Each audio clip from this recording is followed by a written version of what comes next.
تاجران کا یہودی کمپنیز کی مصنوعات کا بائیکاٹ اور موجودہ اشیاء تلف کرنے کا مطالبہ۔ آل پاکستان انجمن تاجران نے جمعے کے روز فلسطین سے اظہار یکجہتی کے لیے ملک بھر میں مارکیٹس بند رکھنے کا فیصلہ کر لیا۔ آل پاکستان انجمن تاجران نے یہودی کمپنیز کی مصنوعات کا بائیکاٹ اور موجودہ اشیاء تلف کرنے کا مطالبہ کیا ہے۔ تفصیلات کے مطابق انجمن تاجران نے جمعے کے روز فلسطین سے اظہار یکجہتی کے لیے ملک بھر کی مارکیٹس بند رکھنے کا فیصلہ کیا ہے۔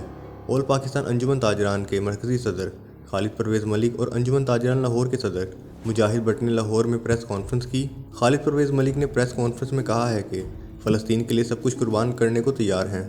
حکمرانوں کو جگانے کی ضرورت ہے۔ جنگ کرنا پڑی تو مسلمان اکٹھے ہو کر چلیں گے۔ انہوں نے دکانداروں سے اپیل کی ہے کہ یہودی کمپنیز کی مصنوعات کا بائیکاٹ کریں اور موجودہ اشیاء تلف کر دیں۔ دوسری جانب گورنر پنجاب چودھری محمد سرور نے فلسطینی عوام کے لیے 100 ملین روپے کا اعلان کیا ہے۔ گورنر پنجاب چودھری سرور نے پریس ممبران کے ساتھ اجلاس طلب کیا۔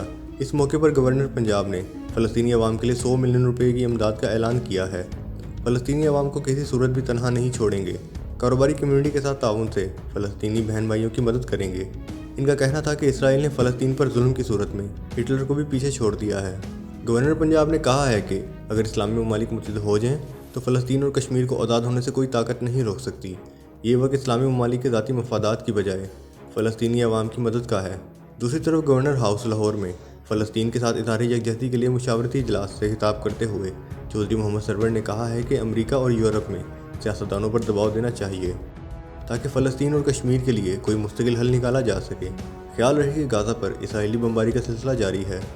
بچوں سمیت ہلاک ہونے والے افراد کی تعداد 220 ہو چکی ہے، جبکہ بے گھر ہونے والے افراد کی تعداد 52,000 سے تجاوز کر چکی ہے۔